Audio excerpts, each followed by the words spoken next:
Hello everyone and welcome to Autovista Group's latest webinar on how automotive megatrends may affect used car markets.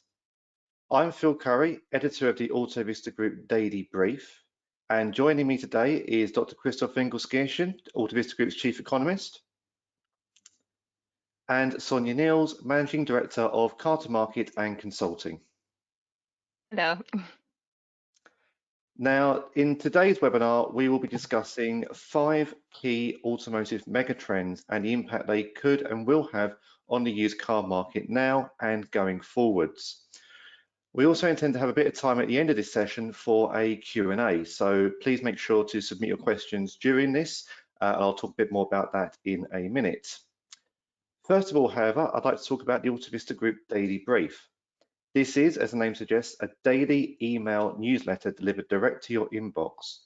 Rather than bringing you simple automotive news, the Autovista Group Daily Brief team, together with our analysts around Europe, expertly analyse the news and bring you the latest impact of what that might have, as well as insights using our own data. Now, alongside this free newsletter, we also have the Autovista Group podcast available on Apple, Spotify, Google and Amazon Music, and the Autovista Group YouTube channel, Autovista Group Daily Brief on YouTube. Both these multimedia platforms allow us to dig even deeper into the news and bring you even better insight into the impact it might have on the automotive industry and possibly your business. Now, as I mentioned, we will have time at the end for a brief Q&A session. There's a box on the right-hand side of your screen where you can input questions. And please do so throughout the webinar because there may be opportunities for me to interrupt our team as they're talking, just to warn you guys. If we don't get to answer your question, we will do our best to follow up with you after the session has ended. So please make sure you use this opportunity. And just to confirm as well that we are recording this webinar and we will make this and the slides available to you via email after the session has ended. So if you do miss any details, don't worry, you have the opportunity to go back over them later. With that all in mind, I'll now hand over to Christoph, who will take our discussion forward. Christoph, thanks. Thank you, Phil, for the introductions, and I'm very much looking forward to going through this webinar with all of you and with Sonia. And if there are any questions, please ask away, and we will make sure to answer them. So, first of all, we would like to talk about used car markets and that they have been disrupted before. And following the financial crisis from 2008 and 2009, for example, we saw a fall of used car prices of almost 15% building up in Germany. Spain was a little bit less. You can see that on the left chart. But there was a rather swift recovery following that, that incident. And Sonia, I mean, could you lead us through a couple of more examples, maybe even some positive ones that you and your team have investigated over the past years? Sure. So the most recent one we all have at the top of our minds probably is Dieselgate, which saw a 10% decline of residual values across Europe before things leveled off and in some cases started rising again. A more technology-driven disruption was seen when diesel particle filters were introduced. So there was an uplift of 6% within a very short period for Peugeot when they introduced it as a standard in their diesel engines in 2000. And COVID-19 again saw some positives. So residual values in the UK peaked at plus 6% in October 2020. And year to date, it is at plus 2% compared to pre-crisis levels. Poland has been rising in particular during 2021 and is now at plus 6%, and we expect a further increase there. And this includes mainly ICEs, of course. So we've seen stark disruptions in the used car markets before, and some with a lasting impact and others more followed by a swift recovery. Today, we want to explore the disruptive potential of the current automotive megatrends. And before we tell you what we think about the automotive megatrends and their impact on used car markets, we would like to run a quick poll as we usually do. And this time we would like to ask you, which of these automotive megatrends will have the biggest short-term impact? And with short-term impact, we mean 5 to 10 years from today on the automotive industry. So please cast your vote. The poll should be appearing any second. Yeah, and the answers are autonomous, so the megatrend to the autonomous car, the megatrend to the connected car, digitization of sales, and the trend towards electrification/regulation as number 4, and shared mobility as the 5th trend. So which one of these do you think will have the biggest impact over the next 5 to 10 years on the automotive industry? We'll give you a couple of more seconds. It's just one mouse click away for you. It will stay anonymous.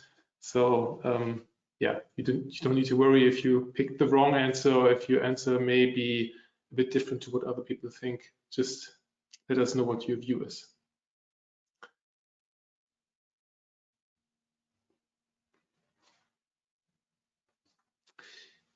Yeah, so that's quite, I mean, it's probably not surprising to all of you because 81% said electrification and regulation. Second in line, far away, second in line is digitization of sales.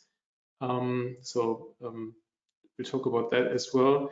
Shared mobility and autonomous at 5% and connected at 0%. So nobody thinks the connected car trend is, very relevant over the next 5 to 10 years. But this was a comparative question, right? So let's look at how we assess these megatrends in relation to each other.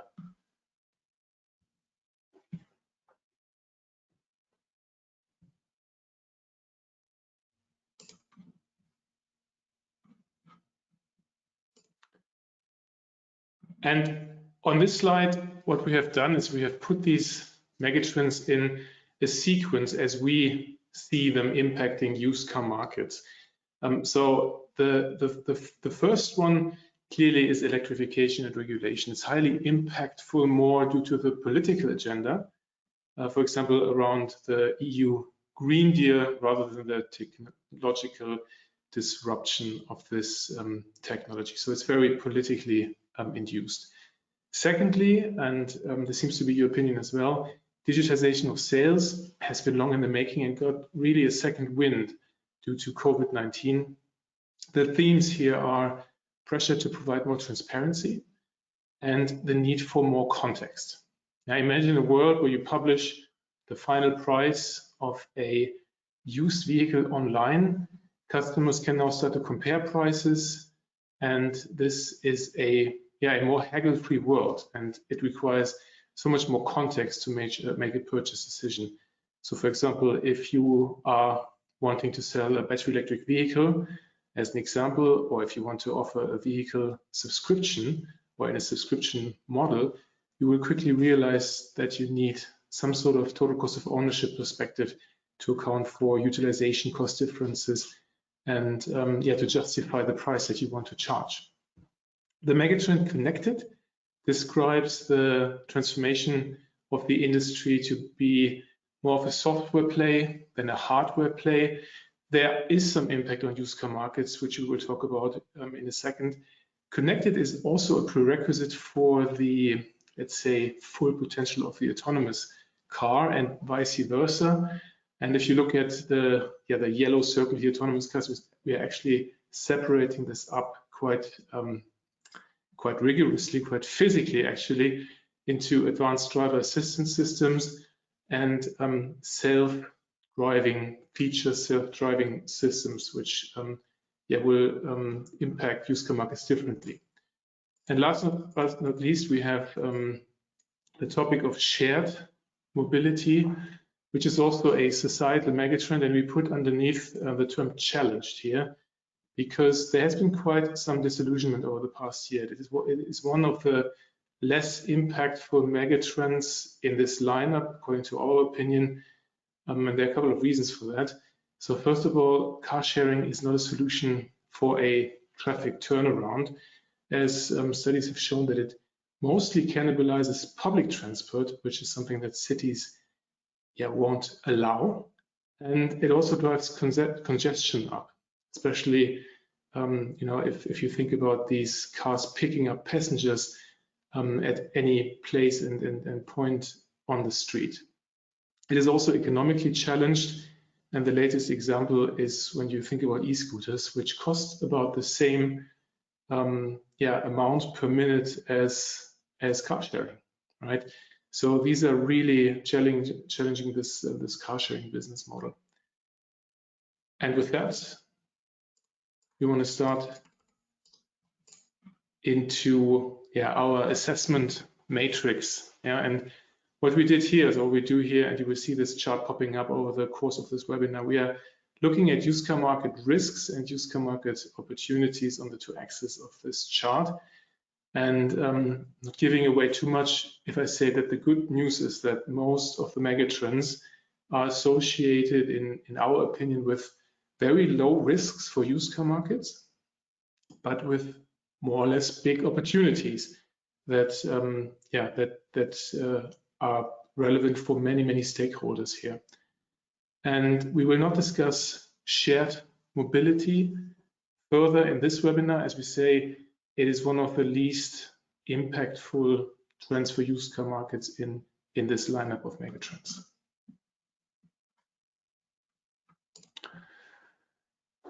So starting off with the electrification and regulation trend. The trend to the electric vehicle is the clearest and most decisive one for used car markets, with around 120 billion euro of annual remarketing volume building up. And this is a conservative estimate, one that is based on the assumption that there's a 40% market share of BEVs and PHEVs by the year 2030. There are obviously more bullish outlooks around electrification share for 2030, but this is what we believe is a conservative but not unrealistic market share for 2030. Christoph, you already said it. It's maybe a conservative outlook. Can you maybe put those 40% into a bit more context for us? Yes, probably one context that would be helpful here is if we look at Norway. Norway is still the market with the highest incentive for buying a battery electric vehicle. It's around 11,000 euro and has been in place for many years. And there are plenty more benefits that you have if you own, but also if you buy a new electric vehicle. And it has pushed the market share for BEVs over 50%. I'm talking for BEVs over 50% in the year 2020.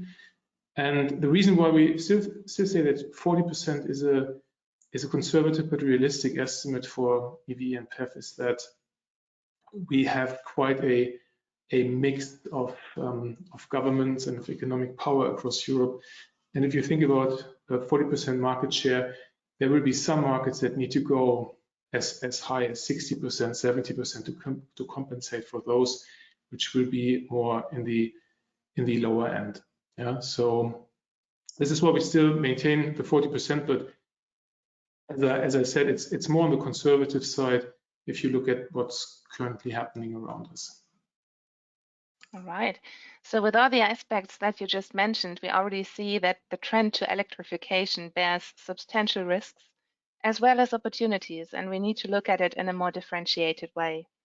So on the one hand, we have increasing volumes with more and more models to choose from, and additionally, volumes are oftentimes pushed by heavy incentives. On the other hand, used car market adoption has not caught up yet with the new car supply, and we'd like to start our deep dive with getting a flavor for the expanding BEV portfolio that we see in the markets. So the increasing number of BEVs available is not only driven by the established OEMs step-by-step launching their new models. There are also many new brands entering the European market, and you see some of them displayed here on the right-hand side. The figures actually speak for themselves. So the graph we see here shows the number of model launches to the European market, excluding sports cars and other very exotic segments with a low fleet relevance. And looking back at 2017 and 18, less than 5% of all new models launched were from new brands. And this share increases to 25% in the coming 2 years. So every fourth car launch talked about in the media will be from a brand which has not been around 2 or 3 years ago. And especially those brands which already have mass production capabilities and experience in other markets, they may benefit from the lower barriers to entry the BEV market.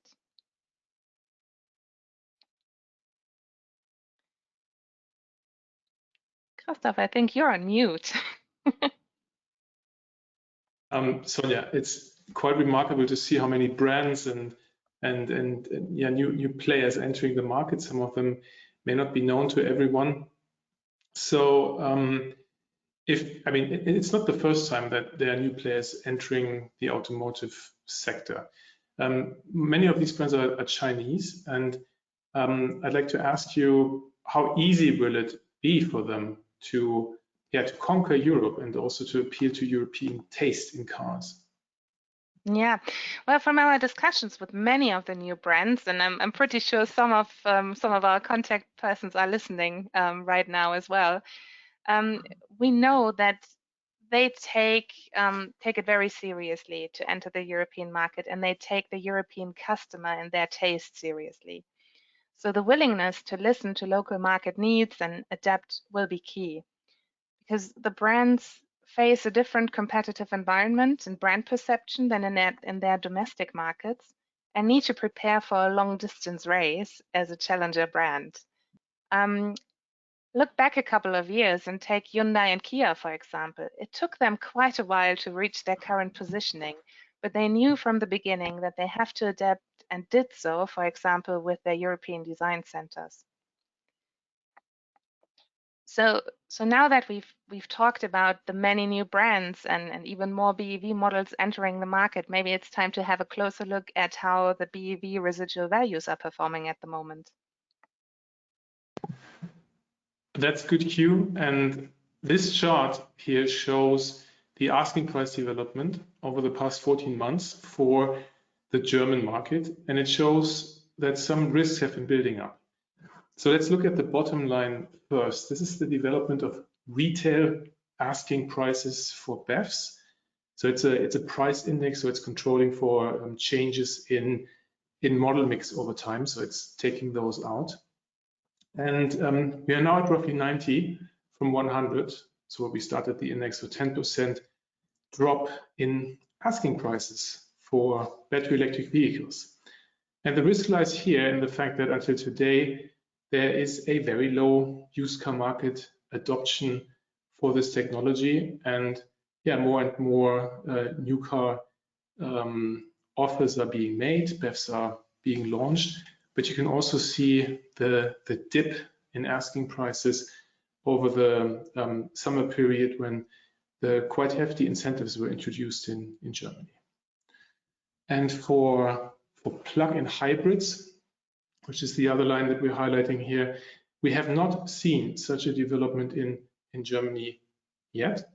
And one reason is that they are allocated to a, as we sometimes say, a high performance, high price niche. Some of them are really cars appealing to very sporty, performance oriented drivers.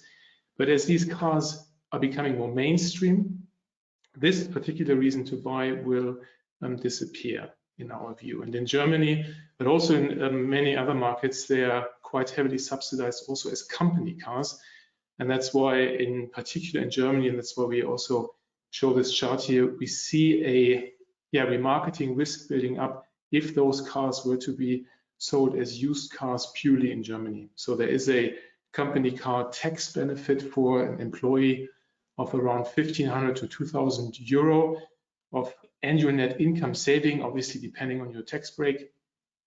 But that's quite substantial, and a lot of company cars are chosen as PHEVs because of that economic benefit that doesn't exist on used car markets. And we'll try to make this point quite prominent here. So we don't want to create fear and anxiety around this, but the true advantage in remarketing and the true power in remarketing will come if you do cross-border remarketing and make that a priority. Also, by the way, for the internal combustion engine, as we have heard, there's some jurisdictions, some markets where they are heavily rising in prices, and it's a great opportunity to work with the differences in supply demand imbalances across Europe's markets. So actually a great opportunity if you manage your remarketing needs in a cross-border fashion.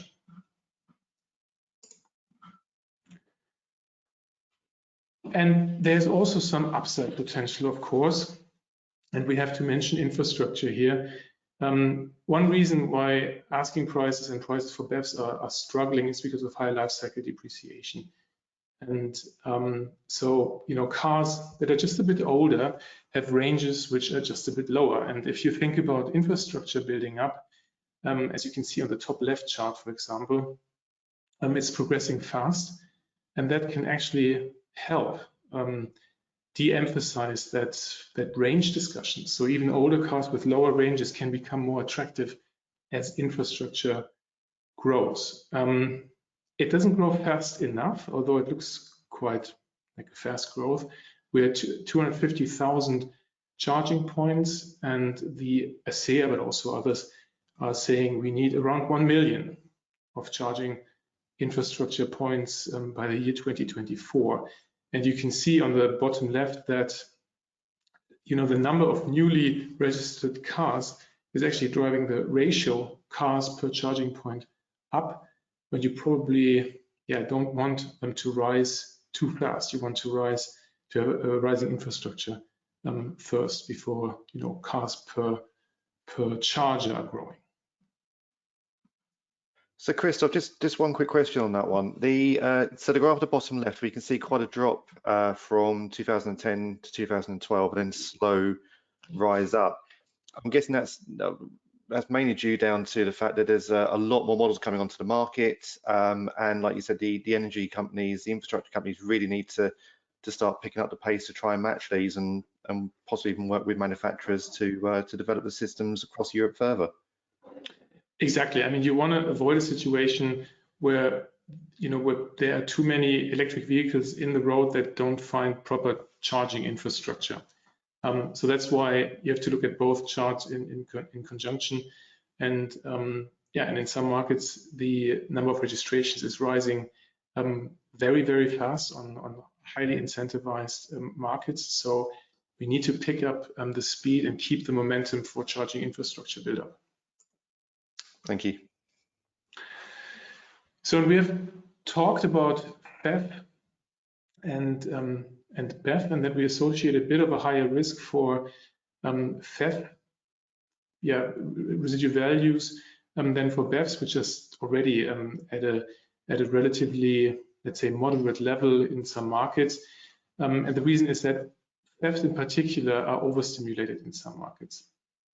And we've mentioned here also the new players circle, and we put it on the high risk, big opportunity matrix because we think that obviously they can present a great opportunity for doing business, because they could present fantastic new cars which are very attractive on used car markets. And some other brands like Tesla, for example, have shown that it is possible to offer something really attractive, but also they create a bit of a risk for the existing portfolio of leasing companies, but also of cars which are already in the market, if there is a dominant technology or, you know, very strong improvement in battery technology coming to market. So that's why we allocate it here.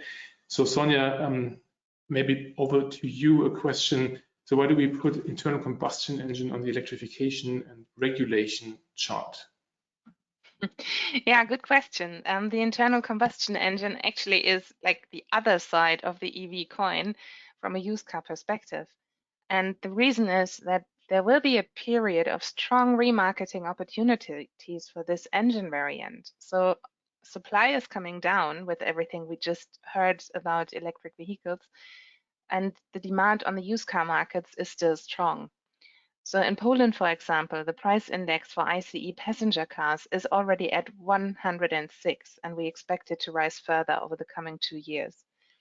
And cross-border sales in continental Europe will absolutely be crucial to tap into these profits, and OEMs as well as dealers will seize the opportunities of a more international remarketing. And this already ties in nicely with our next megatrend, the digitization of sales. But before we dive into that, Christoph, can you give us a bit more context as to why this is becoming so important? Exactly. So what we wanted to do here is we want to size the market up, or the opportunity up, a bit for you. And we can see here what remarketing opportunities and potentially risks are actually building up. And the main driver of the simulation that you can see in this chart is that there is a strong trend to shorter holding periods for passenger cars on the back of the trend towards leasing, more flexible ownership models, but also the electric car, which also speeds up a more flexible ownership and leasing models. So what we've done here more specifically is we have simulated the impact of shorter holding periods on the age mix of used cars. And if you look at the bottom of the two stacked elements of each of the bars, you can see that the number of nearly new and average 3-year-old vehicles will rise from around 7.8 to 12.1 million passengers by the year 2030, and that's plus 55%. So this is what we mean when we say that there are great opportunities for remarketing of these highly valuable cars entering the market, but also risks, right? Because it's more supply of used cars that we probably have ever seen in the market before, and they are quite valuable. Yeah, and this increased number of remarketing transactions actually asks for further remarketing professionalization and digitized processes. And that is why we allocated the megatrend digitization of sales in the low risk, big opportunity segment. So the digitization of sales is all about digitally enabled and data-backed processes, and carries many opportunities for used cars. So let's look into it a bit more detail on that. And let's start with the first example. Digital cross-border remarketing requires more context than ever before. For example, to bridge language differences and different used car dynamics for ICE and BEV powertrain types. But then also we have the haggle-free circle in here. And what this refers to is when it comes to B2C used car transactions, we already now see a trend for less haggling and clear, smooth selling processes. Used car buyers expect more transparency around prices and price drivers for used cars. And also, transactions can be sped up, and potential buyers and sellers are linked more efficiently. So more transparency and a more dynamic pricing will also help reducing days in stock. So sounds like a win-win situation for buyers and sellers alike. So let's move to the network circle and why we put it in here. Networks and dealerships can leverage the new advantages of convenient and simple digital transactions and combine them with their USP. And their USP is the on-site brand experience and easily available high-end customer service. And doing so will differentiate them from many of the new players entering the market without a dedicated network. Yeah, and maybe if I could stay on that network circle for another second, Sonja, it's just very important to understand that even though we are digitizing the sales and marketing value chain, the car is not just a consumer product. It is an investment product for consumers, or closer to an investment product. That means that digitization, in our view, is an add-on to a very solid physical infrastructure. Or in other words, if you have a very digital enabled sales and marketing value chain, you need to make sure that you complement it with a very physical and strong infrastructure. And that's why network is such an important building block in any digitization strategy. It will remain one of the most important touch points for the customer journey as they hold their vehicle over many years to come.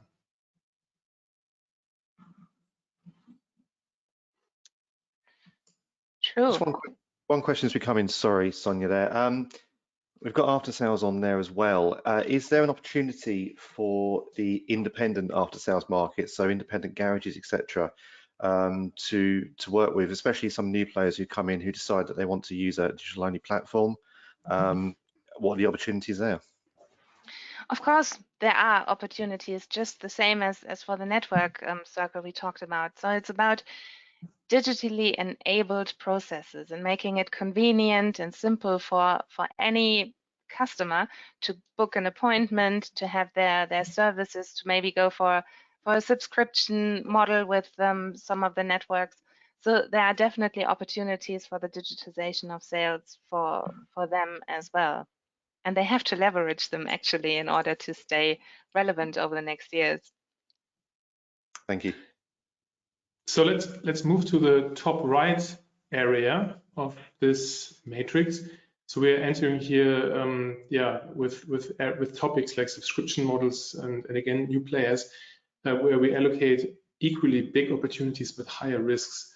And I think the topic of subscription, the opportunities here really lie in the fact that you can engage with your customers and you can create a customer journey which is more long-term, but the risk is associated to creating potentially more supply of younger used cars that you have to commercialize via other channels, right? So this is where we allocated a bit further up here. And the new player circle here is that we see a lot of activity with startups, new players, which are coming in with very, very ambitious offer prices, also around subscription models, and that can create some short-term pricing pressure on cars as they seek to build up market share quickly, right? So this is where we see a bit of a risk with new players. And last but not least, used car leasing is located in the small opportunity segment, as it is more challenging to make this work economically. So there might be higher unplanned costs for older cars, and used car buyers are more price sensitive. But on the other hand, annual depreciation costs are lower for used cars, and clever concepts can actually help moderate down the pressure from additional used car transactions. And this is also a good example for the ever-increasing need to proactively take into account total cost of ownership in order to have a full picture of actual costs when calculating new car, used car leasing, or subscription offers. So moving on, the connected car megatrend relates to yet another major transformation that the automotive industry is undergoing, and that is, as I've said before, to become more of a software-led than hardware-led industry. Now 5G and software connectivity is also a prerequisite for full autonomy, but also vice versa, right? So full autonomy is a prerequisite to a lot of the use cases that we see in the connected megatrend, because as long as you're still concentrating on the road and on steering the car, you cannot really get entertained as easily in the car, and you shouldn't. So I mean, Sonia, where do actually lie some of the benefits or risks in this trend? Yeah, they are not completely obvious yet, right? And actually, we saw that in the poll at the very beginning, where the megatrend connected scored 0%. So it actually is a bit more complicated to look into it and determine residual value impacts.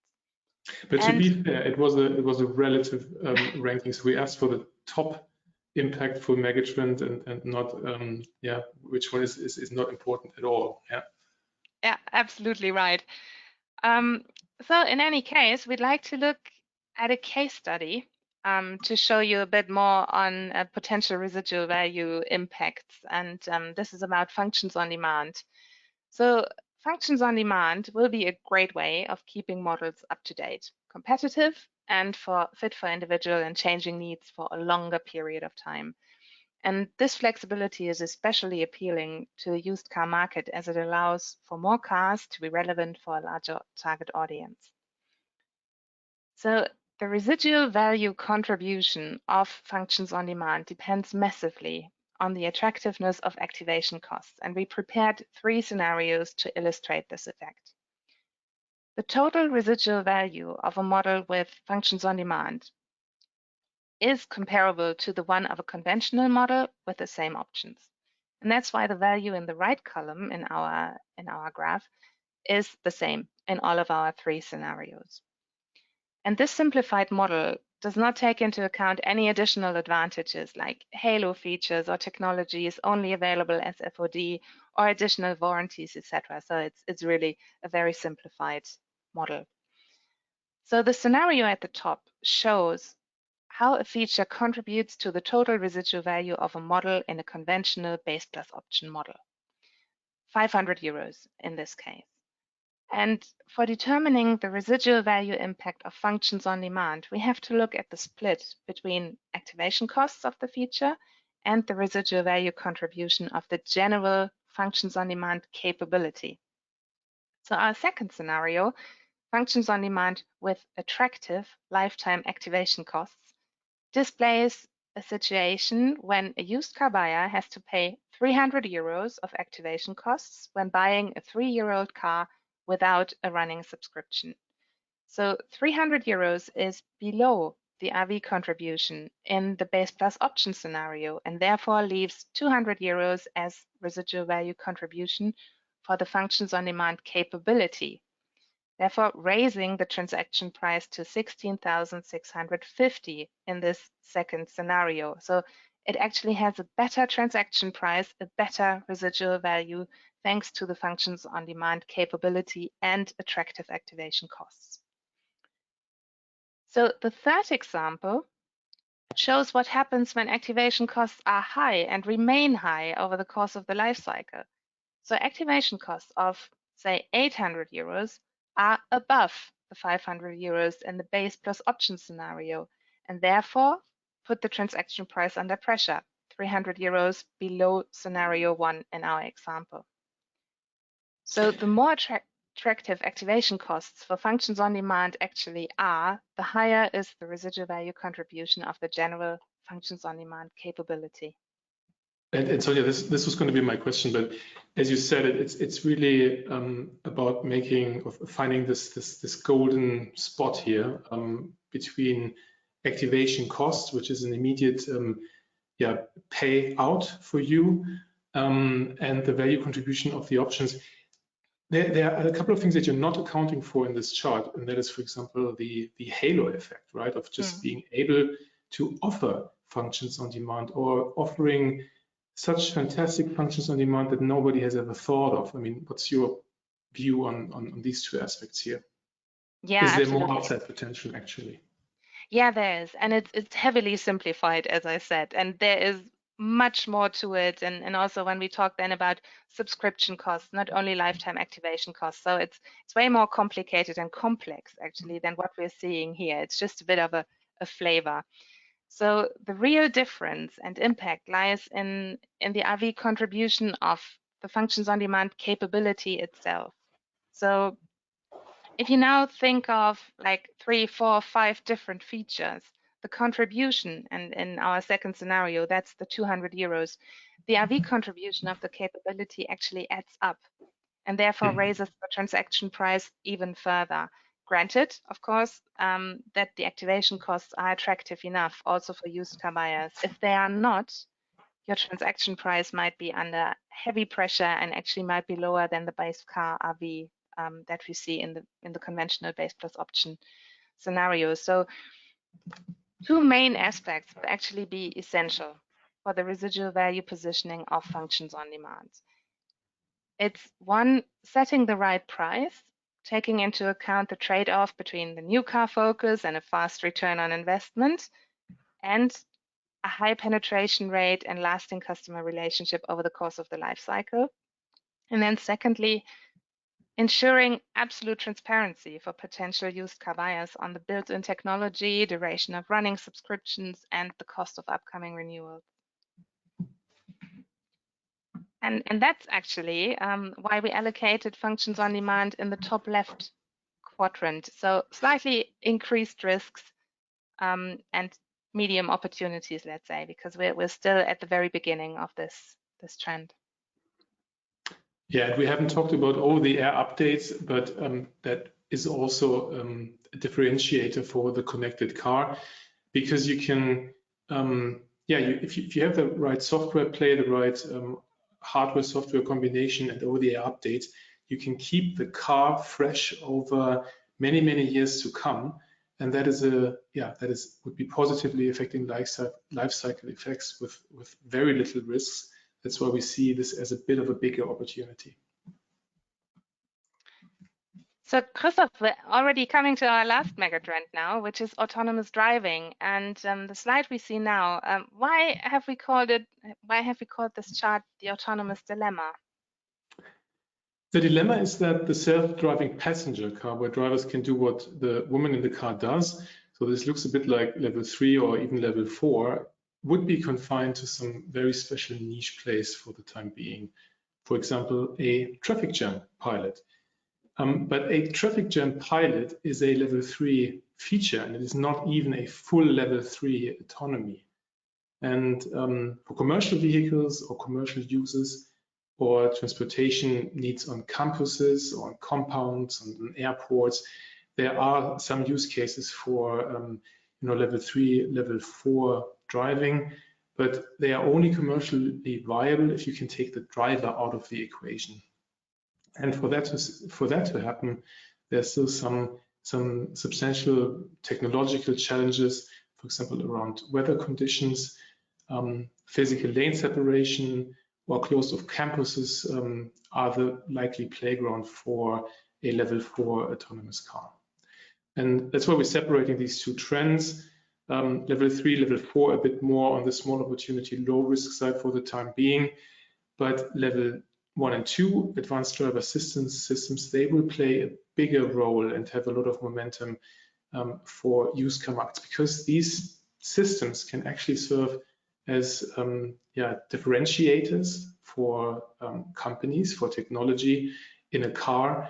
And but there will be a lot of cameras on you to track that you stay alert, because it always means that you will have to take over at any point in time when the car alerts you. If you combine ADAS with over-the-air updates, you can imagine that you can also improve the quality of your system over time with better software, better maps, better programming. So again, for used car market perspective, that's a helpful development and one that could have a positive impact. And with that, I'd like to hand over to Phil for summary and questions, further questions. Thank you both. That was a really interesting debate. I personally got a lot from that, so I hope all of you viewing did too. And just to summarize, so there are more opportunities than risks associated with the megatrends for used car markets. A number of used young car remarketing transactions will rise by up to 55% by 2030. Remarketing risks and opportunities are best managed cross-border. Exact vehicle specifications, pricing intelligence, and TCO data is required to compete in a more dynamic market that adopts new powertrains and business models. Of course, we're thinking about battery electric vehicle and digitization there.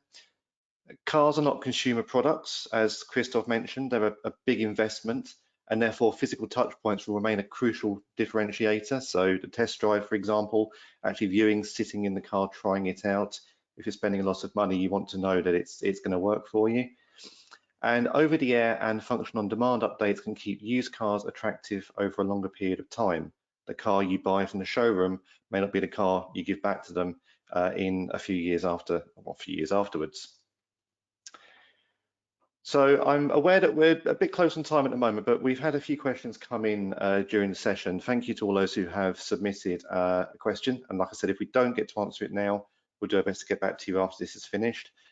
So guys, if you're ready, one question here. How quickly is the growth of the distribution or agency sales model developing across Europe? And is it connected to one or more of the megatrends?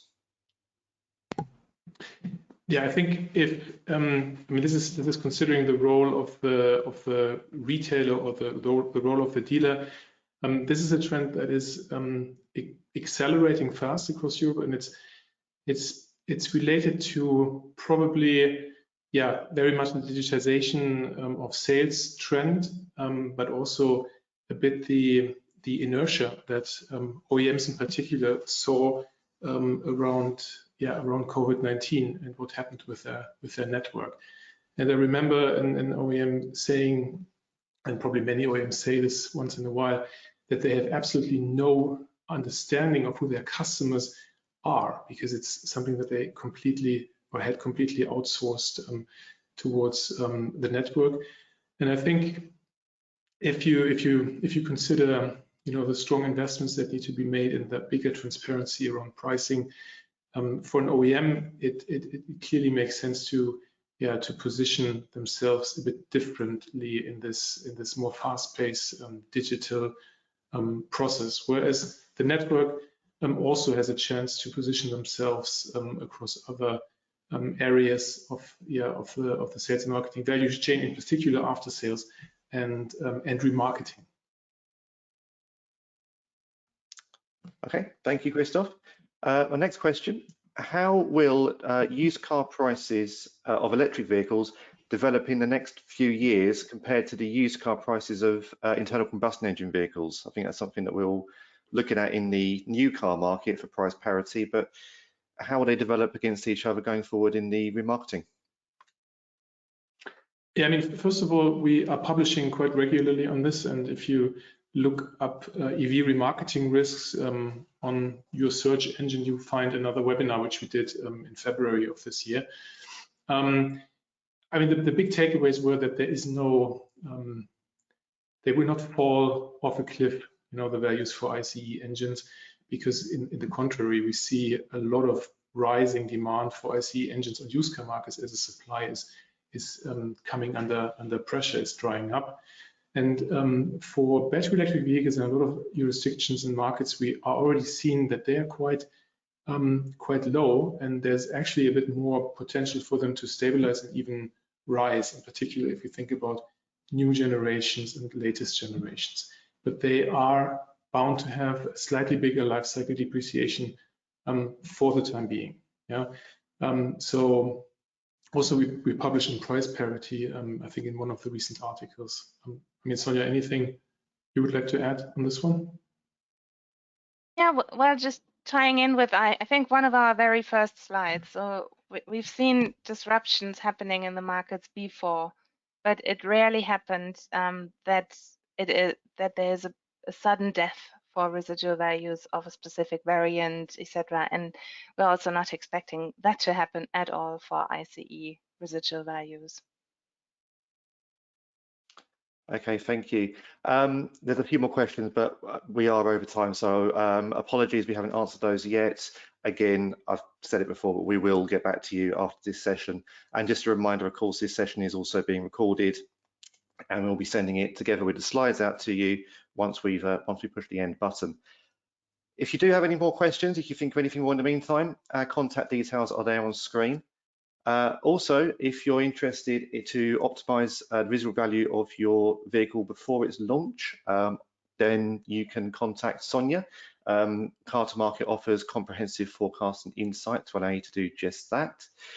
And if you also want to know a bit more about our data or see some of our dashboards, for example, on various different markets, vehicle segments, countries, powertrains, and more, then please do contact Tim Budgin for a free demo of residual value intelligence. His details are also on screen.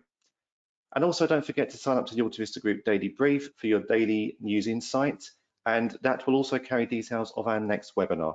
But for now, thank you all for watching us, and we'll see you next time.